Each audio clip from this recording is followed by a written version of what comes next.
Horton, here's a who? Who? Who? Horton, here's a who?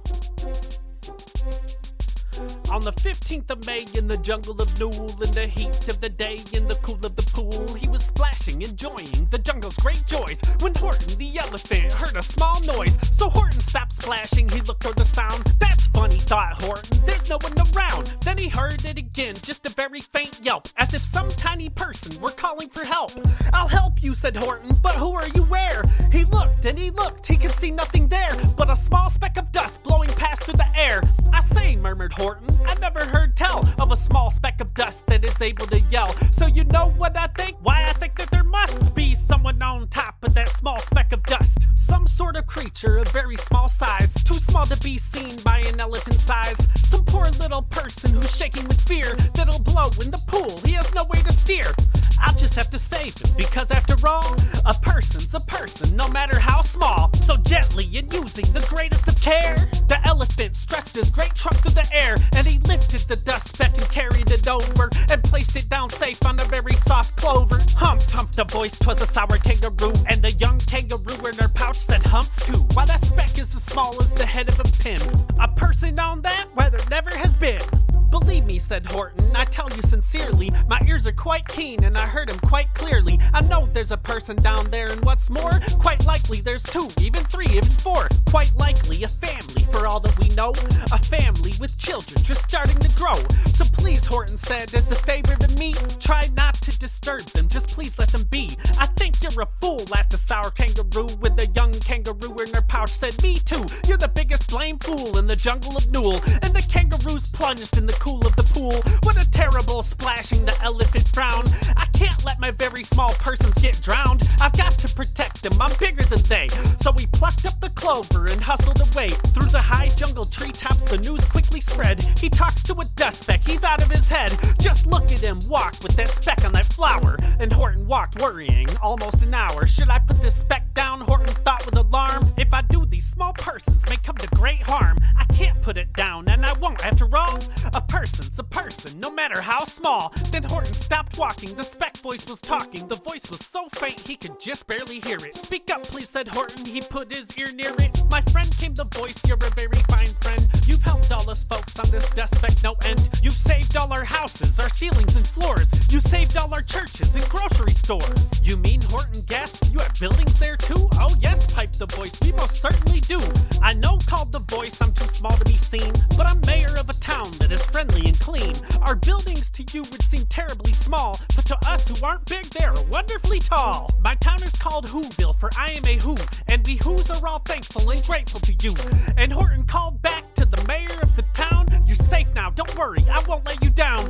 But just as he spoke to the mayor of the speck, three big jungle monkeys climbed up Horton's neck. The Wickersham brothers came shouting, what rot? The elephant's talking, the who's who are not.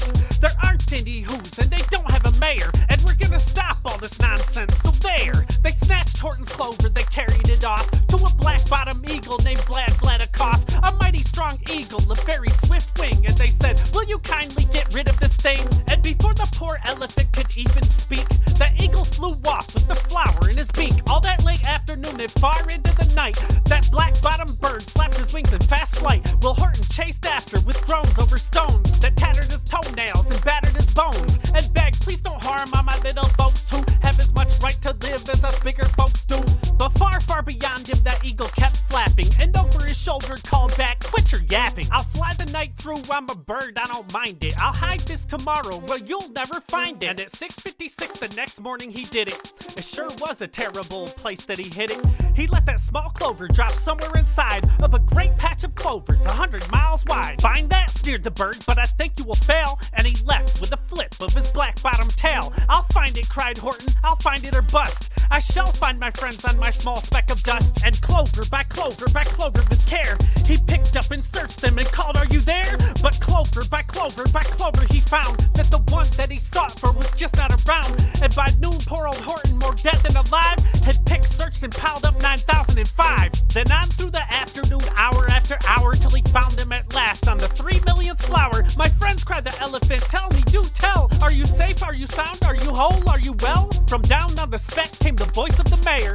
"We've really had trouble, much more than our share. When that black-bottomed birdie let go and we dropped, we landed so hard that our clocks have all stopped. Our teapots are broken, our rocking chairs smashed, and our bicycle tires all blew up when we crashed. So Horton, please," pleaded that voice of the mayor's, "will you stick by us who's while we're making repairs?" "Of course," Horton answered, "of course I will stick. I'll stick by you small folks through thin and through thick." Humped a voice for almost 2 days. You've run wild and insisted on chatting with persons who've never existed. Such carryings on in our peaceable jungle. We've had quite enough of your bellowing bungle. And I'm here to state, snap the big kangaroo, that your silly nonsensical game is all through. And the young kangaroo in her pouch said me too, with the help of the Wickersham brothers and dozens of Wickersham uncles and Wickersham cousins and Wickersham in-laws whose help I've engaged. You're going to be roped and you're going to be caged. And as for your dust speck top, that we shall boil in a hot steaming kettle of hazelnut oil. "Boil it," gasped Horton, "oh that you can't do. It's all full of persons, they'll prove it to you." Mr. Mayor," Horton called Mr. Mayor, "you've got to prove now that you really are there. So call a big meeting, get everyone out. Make every who holler, make every who shout, make every who scream. If you don't, every who is going to end up in a hazelnut stew." And down on the dust speck, the scared little mayor quick called a big meeting in Whoville town square. And as people cried loudly, they cried out in fear, "We are here, we are here, we are here, we are here." The elephant smiled that was clear as a bell. You kangaroos surely heard that very well. All I heard, snapped the big kangaroo, was the breeze and the faint sound of wind through the far distant trees. I heard no small voices and you didn't either. And the young kangaroo in her pouch said, "Me neither." "Grab him," they shouted, and cage the big dope. Lasso his stomach with 10 miles of rope. Tie the knot tight so he'll never shake loose. Then dump that dumb speck in the hazelnut juice. Horton fought back with great vigor and vim, but the Wickersham gang was too many for him. They beat him, they mauled him, they started to haul him to his cage, but he managed to call to the mayor, "Don't give up, I believe in you all. A person's a person, no matter how small. And you very small persons will not have to die if you make yourselves hurt, so come on now and try." The mayor grabbed a tom-tom, he started to smack it, and all over Whoville they whipped up a racket. They rattled tin kettles, they beat on brass pans, on garbage pail tops and old cranberry cans. They blew on bazookas and blasted great toots, on clarinets, oompas and boompas and flutes. Great gusts of loud racket rang high through the air. They rattled and shook the whole sky, and the mayor called up through the howling mad hula boo, "Hey Horton, how's this? Is our sound coming through?" And Horton called back, "I can hear you just fine, but the kangaroo's ears aren't as strong quite as mine. They don't hear a thing. Are you sure all your boys are doing their best? Are they all making noise? Are you sure every hoop down in Whoville is working? Quick look through your town, is there anyone shirking?" Through the town rushed the mayor from the east to the west, but everyone seemed to be doing his best. Everyone seemed to be yapping or yipping.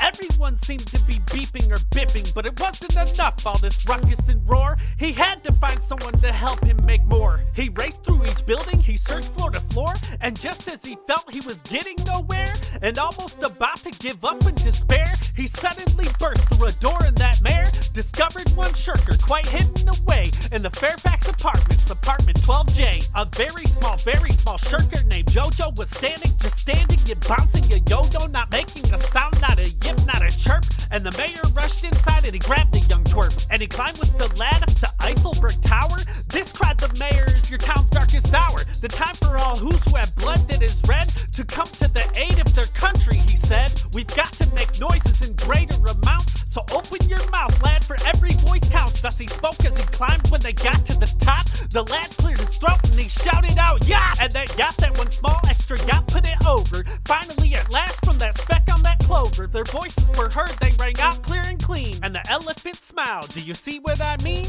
They proved they are persons, no matter how small, and their whole world was saved by the smallest of all. "How true, yes, how true," said the big kangaroo. "And from now on, you know what I'm planning to do. From now on, I'm going to protect them with you." And the young kangaroo in her pouch said, "Me too. From sun in the summer, from rain when it's fallish, I'm going to protect them, no matter how smallish."